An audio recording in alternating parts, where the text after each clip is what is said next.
नमस्कार, बोधि टेक्निकल में आपका स्वागत है। आज हम लोग थ्री फेज इंडक्शन मोटर का पहला सीरीज को रिपीट करने वाले हैं।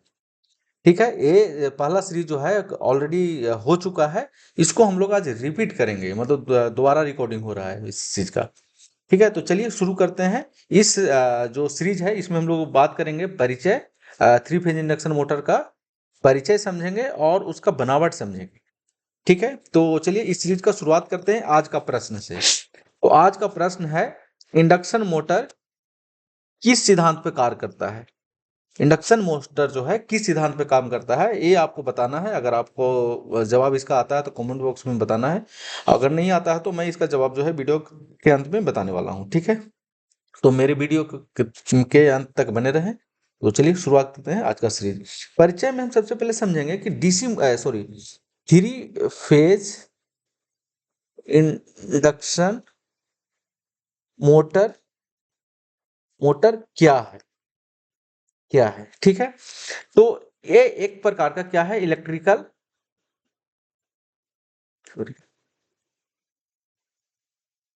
इलेक्ट्रिकल मशीन है जो क्या करता है, इलेक्ट्रिकल एनर्जी को मैकेनिकल एनर्जी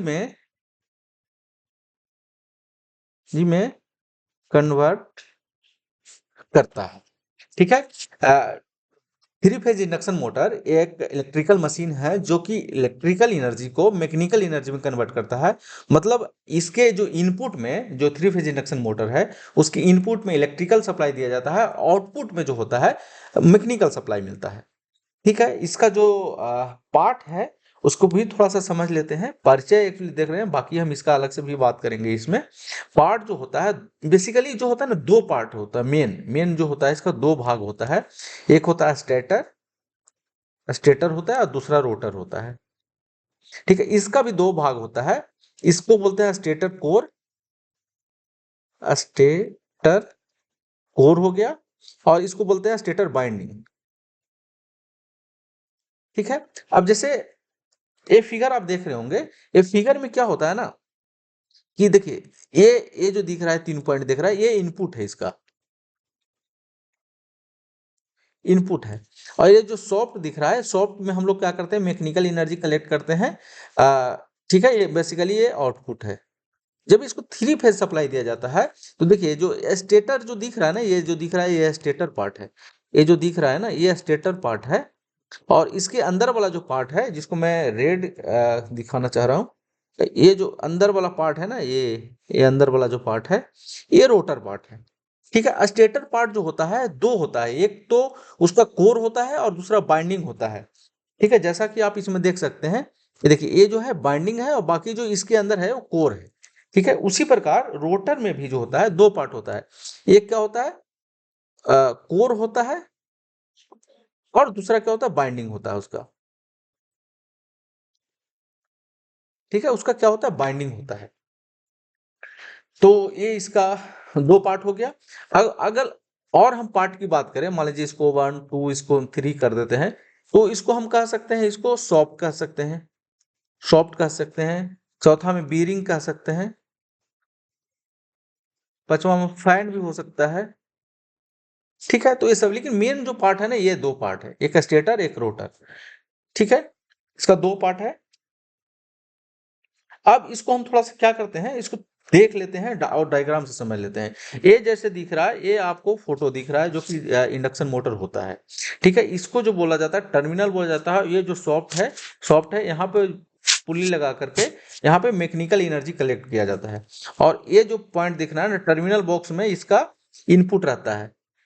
ठीक है, ये जो 3 पॉइंट देख रहे हैं ना, ये 3 पॉइंट कहाँ गया हुआ रहता है, ये ऐसे प्रकार के टर्मिनल बॉक्स रहता है, टर्मिनल बॉक्स में गया हुआ रहता है। ठीक है, इसको भी थोड़ा सा साफ कर देते हैं ताकि हम इसको सब समझते हैं डायग्राम से। ये देखिए इनपुट है, यहाँ पे आर वाई और बी को सप्लाई दिया जाता है।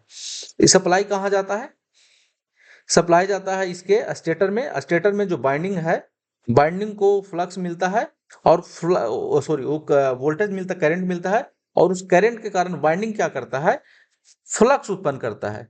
क्या करता है, फ्लक्स उत्पन्न करता है, जो कि क्या होता है, रोटेटिंग नेचर का होता है, रोटेटिंग नेचर का होता है। ठीक है, क्योंकि हम लोग अभी परिचय समझ रहे हैं, इसका जब वर्किंग प्रिंसिपल समझेंगे ना तो बहुत विस्तार से चलेंगे हम इसको। ठीक है, तो अभी हम लोग परिचय समझ रहे हैं, सिर्फ रोटेटिंग नेचर का होता है। और ये रोटेटिंग नेचर के होने के कारण ये जो कंडक्टर आपको दिख रहा है, एक कंडक्टर को काटता है और उस कंडक्टर में भी ईएमएफ उत्पन्न होता है, जो कि लेंज का नियम से जो होता है, वो कंडक्टर इस कंडक्टर में ईएमएफ उत्पन्न होता है, वो उसको विरोध करता है, किसका, जो ए वाला फ्लक्स है उसका, फाइएस को। ठीक है, जिसके कारण इस रोटर में टॉर्क डेवलप हो जाता है, टॉर्क डेवलप हो जाता है, जिसके कारण रोटर रोटेट करने लगता है और आउटपुट में हम लोग को क्या मिलता है, मैकेनिकल एनर्जी। इस प्रकार से इलेक्ट्रिकल एनर्जी यहाँ पे इनपुट में दिया जाता है और आउटपुट में क्या कलेक्ट किया जाता है, मैकेनिकल एनर्जी कलेक्ट किया जाता है। ठीक है, तो चलिए इसको थोड़ा सा हम लोग भाषा में भी समझ लेते हैं, ये कैसे वर्क करता है। ठीक है, थ्री फेज इंडक्शन मोटर एक प्रकार का मशीन, इलेक्ट्रिकल मोटर है या मशीन हम इसको कह सकते हैं, मशीन कह सकते हैं, मशीन है जो थ्री फेज अल्टरनेटिंग मतलब एसी का उपयोग करके चलती है। मतलब इसको जो इनपुट में दिया जाता है, थ्री फेज एसी दिया जाता है और आउटपुट में मैकेनिकल ऊर्जा देती है। ये क्या करते हैं, इलेक्ट्रिकल एनर्जी लेती है और आउटपुट में मैकेनिकल एनर्जी देती है। यह मोटर अपना कुशलता, मतलब कुशलता कहने का मतलब कि अच्छा से काम करता है, बहुत बेहतर काम करता है। अगर आप मान लीजिए 100 वाट दे रहे हैं तो आउटपुट में लगभग आपको 60 वाट दे रहा है, मतलब अच्छा काम कर, परफॉर्मेंस बहुत बेहतर है, उच्च कुशलता, कम रख रखाव। मतलब इसका जो मेंटेनेंस कॉस्ट है ना, जैसे मान लीजिए कोई एक आप मोटरसाइकिल रखे हैं तो उसका रख रखाव का भी कॉस्ट होता है, बहुत दिन आप रखे रहिएगा तो उसको देखिएगा कि व्हील खराब हो जाएगा, गियर खराब हो जाएगा, कोई पाइप है वो खराब हो जाएगा, तो उसको बोलते हैं रख रखाव कॉस्ट। ठीक है, मतलब मेंटेनेंस कॉस्ट उसको बोलते हैं। ठीक है, तो वो कॉस्ट इसका कम होता है। ठीक है, और लंबी उम्र होता है बेसिकली। जैसे मान लीजिए कोई चीज ऐसा चीज है जिसको आप रख दिए तो वो जल्दी खराब हो जाएगा, लेकिन नहीं, इसका लगभग 25 से 30 ईयर जो होता है, 30 ईयर होता है इसका लाइफ होता है। इसके पहले ये जल्दी नहीं होता है, ऐसा नहीं कि रस्ट लग जाएगा, इसका रोटर खराब हो जाएगा, स्टेटर खराब हो जाएगा, इस प्रकार का नहीं, इसका लाइफ काफी होता है। जिसके कारण ये जो तीनों गुण है, एक गुण, ठीक है, दो गुण और ये तीसरा गुण के कारण क्या होता है ना, व्याप व्यापक रूप से उपयोग किया जाता है। क्या किया जाता है, व्यापक रूप में, मतलब बड़े पैमाने पर इसका उपयोग किया जाता है। ठीक है, अब इसका बनावट हम लोग थोड़ा सा पढ़ लेते हैं, थोड़ा हम लोग शॉर्ट में चलेंगे, वो डिटेल में नहीं जाएंगे, क्योंकि डिटेल में इसलिए नहीं जाएंगे क्योंकि सारे जो है ना बनावट, टाइप्स ऑफ इंडक्शन मोटर, ये हम सारे वर्किंग प्रिंसिपल आगे भी सीरीज में हम करने वाले हैं। इसका बनावट में क्या है, स्टेटर, इसका पार्ट है, रोटर है और बीरिंग है और फैन है, जो कि ऑलरेडी हम लोग चर्चा कर चुके हैं। स्टेटर मोटर का स्थिर भाग होता है जिसमें थ्री फेज कॉइल लगे होते हैं, ये कॉइल एक दूसरे के 120 डिग्री पर होते हैं। ठीक है, जो थ्री फेज ये जो स्टेटर है ना, ये जो स्टेटर है, इसमें कॉइल लगे होते हैं। कौन सा कॉइल लगाते हैं, स्टेटर कॉइल लगे होते हैं। हम लोग बात किए ना अभी कि स्टेटर जो है भी दो पार्ट होता है, एक कोर होता है और एक कॉइल होता है, जिसमें बाइंडिंग किया जाता है, उसको कोर बोला जाता है, और जो कॉपर का वायर जो होता है उसको कॉइल बोला जाता है। तो कॉइल जो होता है ना, वो 120 डिग्री एंगल पे जो होता है, इसको RYB करके इसको बाइंडिंग किया जाता है। बाइंडिंग जब हम इसका इंडक्शन मोटर का पढ़ेंगे तो उसमें इसको विस्तार से भी जिक्र करेंगे। ठीक है, रोटर, रोटर मोटर का घूमने वाला भाग होता है जिसमें एक या अधिक कॉइल लगे होते हैं। रोटर को के स्टेटर के कॉइल के साथ पृथक होता है। मतलब ये जो बहुत इंपॉर्टेंट है कि जो रोटर है ना, जैसे देखिए ये आप देख रहे हैं, मान लीजिए इसमें बाइंडिंग है, बाइंडिंग अब इसमें क्या हो गया, दो बाइंडिंग हो गया, एक स्टेटर का बाइंडिंग हो गया, एक रोटर का बाइंडिंग हो गया। तो स्टेटर बाइंडिंग, इसको आप नोट कर लीजिए, मैं यहां लिख दे रहा हूं, स्टेटर बाइंडिंग और रोटर बाइंडिंग में कोई फिजिकल कांटेक्ट नहीं होता है। ठीक है, मतलब कोई इसमें कोई कनेक्शन नहीं होता है। ऐसा नहीं कि इसमें सप्लाई दे रहे हैं तो इसके कनेक्शन है इसलिए इसमें सप्लाई चला जाता है, ऐसा नहीं है। इसमें जो एनर्जी का ट्रांसफर होता है ना, वो इंडक्शन के द्वारा होता है, इंडक्शन के द्वारा होता है, इसलिए इसको बोला गया है इंडक्शन मोटर। जो स्टेटर का जो एनर्जी है, स्टेटर में जो इलेक्ट्रिकल सप्लाई हम लोग दे रहे हैं, वो इसमें जो ट्रांसफर हो रहा है, रोटर में जो के बाइंडिंग में जो ट्रांसफर हो रहा है इलेक्ट्रिकल सप्लाई, वो होता है इंडक्शन के द्वारा। इंडक्शन के द्वारा, इसीलिए इसको बोला जाता है इंडक्शन मोटर। अब इंडक्शन मोटर बोला गया और ये इसमें सप्लाई कितना दिया जाता है, 3 फेज, इसलिए बोला गया इसको 3 फेज इंडक्शन मोटर। ठीक है, तो इसी चीज में आपको छुपा हुआ है कि इस मोटर को 3 फेज इंडक्शन मोटर क्यों बोला जाता है। इसलिए बोला जाता है कि जो प्रिंसिपल है इसका, इंडक्शन मोटर मतलब जो स्टेटर का विद्युत सप्लाई है वो जो रोटर में ट्रांसफर होता है इंडक्शन प्रिंसिपल पे होता है, और 3 फेज सप्लाई दिया जाता है, इसलिए आर, वाई और बी दिया जाता है, इसलिए इसको 3 फेज इंडक्शन मोटर बोला जाता है। ठीक है, अभी इतना ही समझिए, बाकी हम आगे बात करेंगे। दूसरे एक दूसरे के साथ कनेक्शन नहीं रहता है ये भी, ठीक है। बाकी बेरिंग का काम जान रहे हैं आप, फैन का काम जान रहे हैं आप। ठीक है, अब हम थोड़ा सा इसका हम एक विशेषता की बात कर लेते हैं, थोड़ा फास्ट कर लेंगे। विशेषता इसका क्या होता है, क्योंकि वीडियो बड़ा हो जाता है ना तो थोड़ा अच्छा नहीं लगता, आप लोग भी भाग जाते हैं, वीडियो मेरा दिखते नहीं है अच्छा से। मैं भी कोशिश करता हूँ कि वीडियो छोटा से छोटा हो। छोटा बनाने के चक्कर में बहुत ऐसे कंटेंट जो है को, या बहुत ऐसे जो लॉजिक है या कंसेप्ट है वो मैं दे नहीं पाता हूँ आप लोग।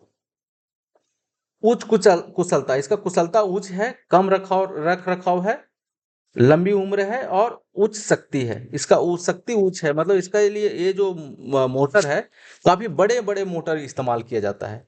समझ रहे हैं ना, बड़े बड़े मोटर इंडस्ट्री में बड़े बड़े मोटर होते हैं, इसका बना करके इस्तेमाल किया जा सकता है, क्योंकि 3 फेज है ना, 3 फेज को बड़ा मोटर बनाना आसान हो जाता है। ठीक है, थोड़ा फास्ट पढ़ लेते हैं। उच्च कुशलता, 3 फेज इंडक्शन मोटर की कुशलता बहुत अधिक होती है, जो कि 90% से अधिक हो सकती है। रख रखाव, 3 फेज इंडक्शन मोटर का रख रखाव बहुत कम होता है, क्योंकि इसमें से कोई ब्रश या स्लिप रिंग नहीं होता है। ठीक है, लंबी उम्र, 3 फेज इंडक्शन मोटर का उम्र 20 से 30 साल होता है। ठीक है, तक हो सकती है। 3 फेज इंडक्शन मोटर का उच्च शक्ति प्रदान कर सकती है, जो कि कई किलोवाट तक होता है, जिसके कारण व्यापार में काफी, मतलब इंडस्ट्री में या फैक्ट्री में इस्तेमाल किया जाता है। ये इसका विशेषता है। तो चलिए आज हम वीडियो को यहीं पे समाप्त करते हैं, मिलते हैं नेक्स्ट वीडियो में। नेक्स्ट वीडियो में हम बात करेंगे इसका कार सिद्धांत का, जो कि डिटेल में बात करेंगे। ये भी रिपीटेड हम ले रहे हैं इसको, क्योंकि ऑलरेडी एक बार हो चुका है। आप 3 जो सीरीज है वो आप देख सकते हैं। आप इसका हमारा जो इसका जो टाइम है वो है आज का प्रश्न का जवाब देने का। ठीक है, तो इंडक्शन मोटर का जो कार सिद्धांत है वो इंडक्शन, इसको आप हिंदी में ऐसे कह सकते हैं चुंबकीय प्रेरण, मतलब मैग्नेटिक इंडक्शन पर काम करता है। ठीक है, मैग्नेटिक इंडक्शन पर काम करता है, इसलिए हम इसको इंडक्शन मोटर भी बोला जाता है, और इसमें 3 फेज सप्लाई दिया जाता है, इसलिए 3 फेज इंडक्शन मोटर बोला जाता है। ठीक है, तो चलिए आज हम वीडियो कहीं पे समाप्त करते हैं, मिलते हैं नेक्स्ट सीरीज में। Okay, thank you.